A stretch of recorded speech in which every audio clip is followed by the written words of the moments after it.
Are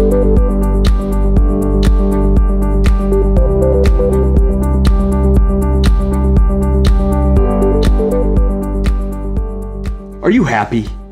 And do your friends and neighbors seem happy? And how important is happiness anyway? Is it more important than money, economic growth, technological progress? As a society, how much should we prioritize happiness? The World Happiness Report is a measure of life satisfaction published by the United Nations Sustainable Development Solutions Network. It was started because members of the United Nations were dissatisfied with typical tools for assessing development. Traditionally, development of a nation has been measured by the growth of household income. Understandably, economic gain for people with unmet basic needs is considered a high priority. The 2012 World Happiness Report acknowledges this truth, stating, in an impoverished society, the focused quest for material gain as conventionally measured typically makes a lot of sense.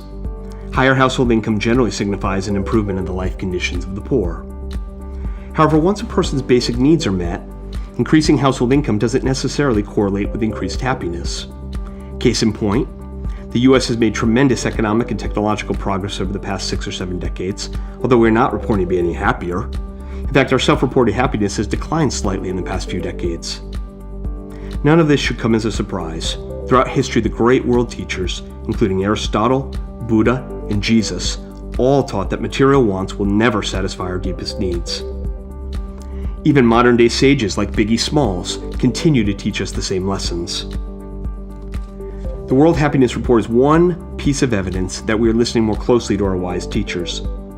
In July 2011, the UN General Assembly passed a resolution encouraging member countries to measure the happiness of their citizens and to use the measurement as a tool to guide their policy making. Then, in 2012, the UN held its first high-level meeting called Happiness and Well-Being, defining a new economic paradigm. The meeting was led by Prime Minister Yingluck Finlay of Bhutan, the only country to have officially adopted gross national happiness as their main indicator of development instead of gross domestic product. Of course, it's difficult to actually measure happiness. A variety of factors have been considered and reconsidered and considered again. Happiness is an inherently subjective thing to begin with. What makes a person happy will vary from person to person.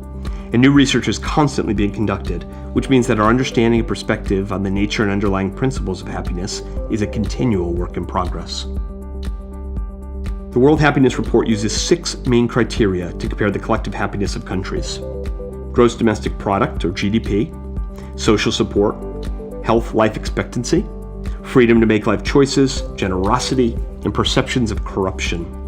These criteria all relate to the economic, social, and health conditions of the society, while still leaving room for the more subjective aspects of personal joy.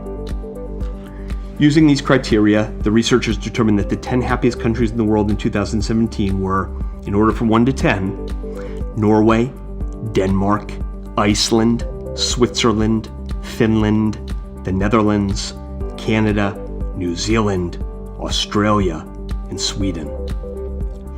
The presence of so many Northern European countries suggests their cultural political similarity may lead to happiness. However, Canada, New Zealand, and Australia are also on the top 10 list, and the 12th happiest country is Costa Rica, a country with significantly different cultural and political views than the Northern European countries that made the list. Notably, Costa Rica checked in at just slightly happier than the United States, which came in at number 14. Meanwhile, Mexico came in at number 25, considerably higher than France, 31, and Spain, 34. Mexico registered there despite serious problems with organized crime and income inequality. Ultimately, it's difficult to confidently crown a particular country as the happiest country in the world. The World Happiness Report utilizes the 6 criteria we just listed. While they are well-chosen factors, they aren't the only ones to consider, nor are they necessarily the most important criteria, nor should they necessarily be weighted equally, from person to person or country to country. And the actual measurement of how each country performs with respect to each criteria is far from a perfect science. The measurement is mainly done through surveying, which is an inherently subjective process itself. In other words, the UN does a great job of being methodical and rigorous, but they're using subjective tools to measure a subjective issue. So we cannot be entirely certain if the average citizen in Norway is actually happier than the average citizen in Spain.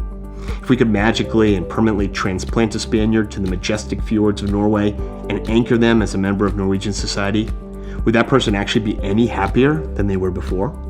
They may just miss their view of the Mediterranean shores. Things like nostalgia and inner longing add to the challenge of measuring happiness. And we need to recognize that certain people may be innately less happy. In other words, perhaps it's something other than the country policies that allegedly made Norwegians much happier than Spaniards. I mean, maybe being tall and wealthy is all you need to be happy. Like I said, this is complex stuff. But it's always easier to point out the flaws in anything. And the fact that the World Happiness Report has flaws doesn't mean it's without value. It's useful for drawing comparisons and even more for tracking an individual country's current results against its own historical results to see trends and progress within the country. More than anything, the World Happiness Report helps further shift the conversation in the right direction. After all, if we've been listening to what Jesus, Buddha, and Biggie Smalls have been telling us, focusing only on economic gain and material wealth is not the solution. Indeed, happiness matters.